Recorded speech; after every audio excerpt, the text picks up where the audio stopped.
आपका स्वागत है द नॉलेज इन्फिनिट में। भारत के उत्तरी राज्य उत्तर प्रदेश के सिद्धार्थ नगर जिले के एक छोटे से गांव पिपरहवा में इतिहास के पन्नों में दबी एक महान गाथा जीवंत होती है। 1898 में पिपरहवा के शांतिपूर्ण स्तूप ने अपनी गोद में छिपे बौद्ध धर्म के अद्वितीय रहस्यों को उजागर किया। यह कहानी है एक धातु मंजूषा की, एक शिलालेख की और बुद्ध के अवशेषों की खोज की, जिसने इस स्थल को विश्व के पुरातात्विक मानचित्र पर अमर कर दिया। पिपरहवा अपने पुरातात्विक महत्व के लिए प्रसिद्ध है। यहाँ एक विशाल स्तूप और कई संघारामों के अवशेष प्राप्त होते हैं। इस स्तूप की खोज 1898 में विलियम क्लैक्सटन पेपे ने की थी, जो उस समय पिपरहवा की जमीन के मालिक थे। यह स्तूप उस जमीन पर स्थित है जो कभी पेपे की बर्डपुर एस्टेट का हिस्सा थी। टीले की खुदाई के दौरान पेपे ने एक विशाल स्तूप के भीतर एक अस्थि मंजूषा की खोज की। यह मंजूषा एक बड़े पत्थर के संदूक में सुरक्षित थी, जिसमें 5 बर्तन, 1000 से अधिक विभिन्न रत्न, नक्काशीदार कीमती पत्थर, सोने और चांदी की वस्तुएं तथा कुछ राख और हड्डियां पाई गईं। इन बर्तनों में से एक पर प्राकृत भाषा और ब्राह्मी लिपि में एक पंक्ति का अभिलेख अंकित है। इस लेख की भाषा में दीर्घ स्वरों के अभाव के कारण विद्वानों का अनुमान है कि यह लेख सम्राट अशोक के समय से भी बहुत पहले अंकित किया गया होगा। लेख इस प्रकार है: सुकितिब्तिन भगिनिकनम सपुद्दलनम यम सलिलनिधने बुधस भगवते सकी यान, जिसका अर्थ विद्वानों ने इस प्रकार किया है: बुद्ध के इस शरीर धातु मंजूषा को सुकिति बंधुओं ने अपनी बहन, पुत्र और पत्नी के साथ प्रतिष्ठित किया। महापरिनिर्वाण सूत्र से पता चलता है कि 5वीं शताब्दी ईसा पूर्व में कुशीनगर में बुद्ध के दाह संस्कार के बाद उनकी बची हुई राख और अस्थियों को 8 राज्यों के शासकों के बीच विभाजित किया गया था। इन 8 राज्यों में कपिलवस्तु के शाक्य भी शामिल थे। बुद्ध के निर्देशों का पालन करते हुए 10 स्तूपों का निर्माण किया गया, एक श्मशान की चिता की राख के ऊपर और एक उस बर्तन के ऊपर जिसमें अस्थियां और राख को एकत्रित किया गया था। प्राचीन बौद्ध ग्रंथ अशोकावदान में उल्लेख है कि अशोक ने बुद्ध के अवशेषों को रखने वाले 8 मूल स्तूपों में से 7 को खुलवाया। उन्होंने अवशेषों को 84,000 भागों में बांटकर अपने साम्राज्य के विभिन्न हिस्सों में स्तूपों का निर्माण करवाया। अशोक ने सोने, चांदी और क्रिस्टल से बने 84,000 बक्से बनवाए और उनमें अवशेष रखे। इसके अलावा 84,000 कलश और 84,000 शिलालेख प्लेटें तैयार की गईं। श्रीलंका के प्राचीन ग्रंथ महावंश में भी अशोक द्वारा बौद्ध धर्म के प्रचार और विभिन्न स्तूपों के निर्माण का उल्लेख है। इसमें उनके द्वारा पूरे साम्राज्य में बौद्ध धर्म को प्रसारित करने का वर्णन किया गया है।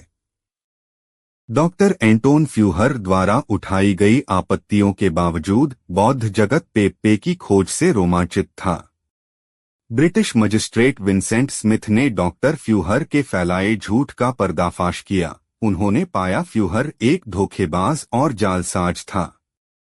प्रारंभ में फ्यूहर के फैलाए झूठ के कारण पुरातत्वविदों ने तराई क्षेत्र के एक गांव तिलौराकोट की पहचान कपिलवस्तु के रूप में की थी, जो हेनसांग के लेखन पर आधारित था, जो 7वीं शताब्दी में भारत आया था। उस विवाद को सुलझाने के लिए 1971 में भारतीय पुरातत्व सर्वेक्षण विभाग के श्री कृष्ण मोहन श्रीवास्तव ने पिपरहवा की फिर खुदाई की। जब पेपे द्वारा खोदी गई खाई के नीचे गए तो उनकी टीम को 2 छोटे कक्ष मिले, जिनमें से प्रत्येक में एक पत्थर का संदूक और कुछ टूटे हुए बर्तन थे।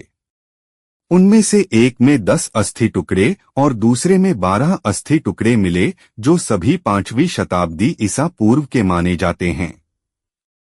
इसके अलावा इस स्थल के उत्खनन में टेराकोटा की मुहरें पाई गई, जिन पर ओम देवपुत्र विहारे कपिलवस्तु संघ और महाकपिलवस्तु भिक्षु संघ लिखा हुआ था, जो दर्शाता है कि पिपरहवा ही प्राचीन कपिलवस्तु था।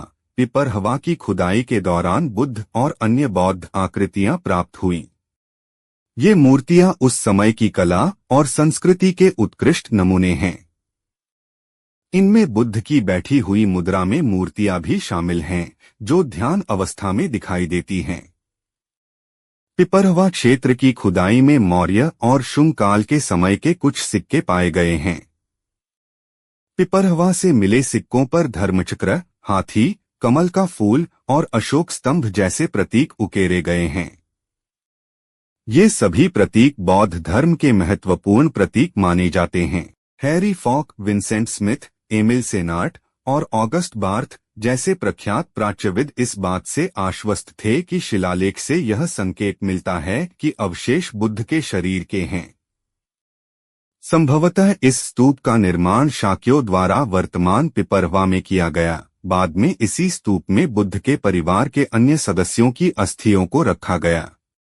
पिपरहवा के स्तूप का निर्माण विभिन्न चरणों में किया गया था। प्रथम चरण में प्राकृतिक मिट्टी के टीले के रूप में किया गया, जिसमें कथित तौर पर बुद्ध के पवित्र अस्थि अवशेष थे। द्वितीय चरण में स्तूप के गुंबद को ईंटों से ढक दिया गया था। इस चरण के दौरान स्तूप के केंद्र में और अधिक अस्थि अवशेष जमा किए गए। तृतीय चरण में गोलाकार संरचना के चारों ओर एक चौकोर चबूतरा और एक भेंट मंच भी बनाया गया था, जो अभी भी दिखाई देता है। इस चरण के दौरान स्तूप में एक और संदूक रखा गया। अपने वर्तमान रूप में पिपरहवा का आधार वर्गाकार है। प्रमुख स्तूप के चारों दिशा में भिक्षुओं के निवास हेतु संघाराम थे। प्रत्येक संघाराम में कई कक्ष और निवास स्थान थे। इस क्षेत्र में बौद्ध समुदायों के अंत का प्रमाण पिपरहवा से 1 किलोमीटर दक्षिण में गनवारिया के मठों से प्राप्त होता है।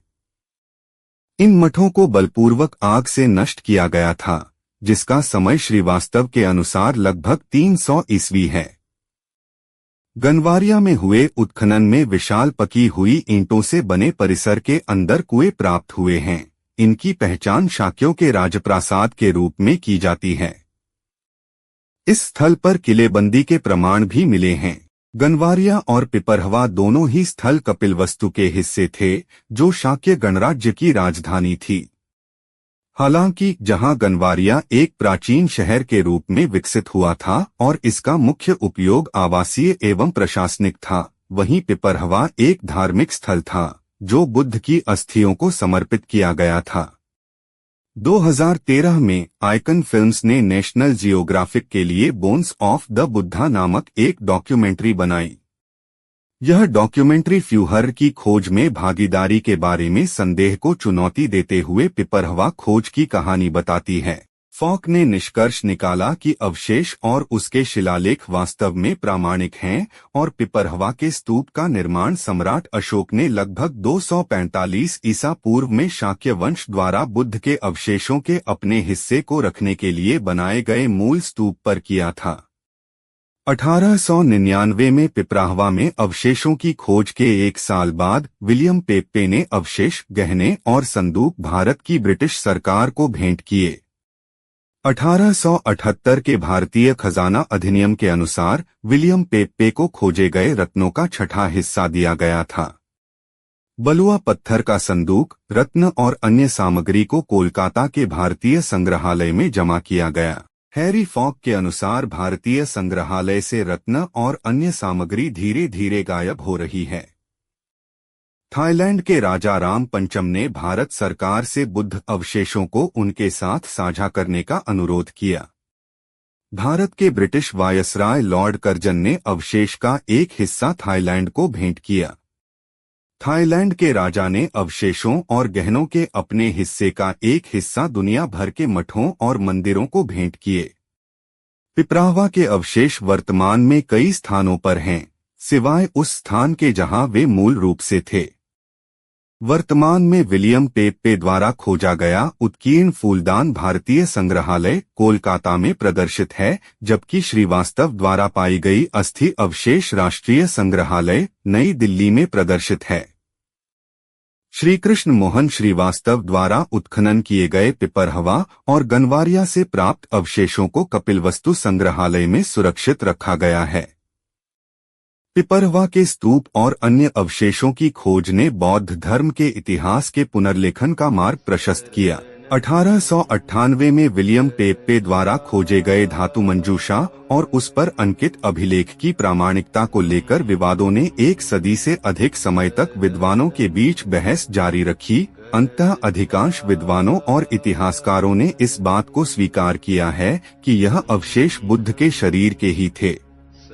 1971 से 73 तक श्रीवास्तव के नेतृत्व में की गई नई खुदाई ने विलियम पेप्पे की खोज को और भी मजबूत आधार दिया। नए संदूकों और अभिलेखों की खोज ने इस बात की पुष्टि की पिपरहवा ही वह स्थान था जहां शाक्यों ने बुद्ध के अवशेषों को स्थापित किया था। कपिलवस्तु संघ और महाकपिलवस्तु संघ जैसी मुहरें यह भी इंगित करती हैं कि यह स्थान प्राचीन कपिलवस्तु का ही मठवासी क्षेत्र था।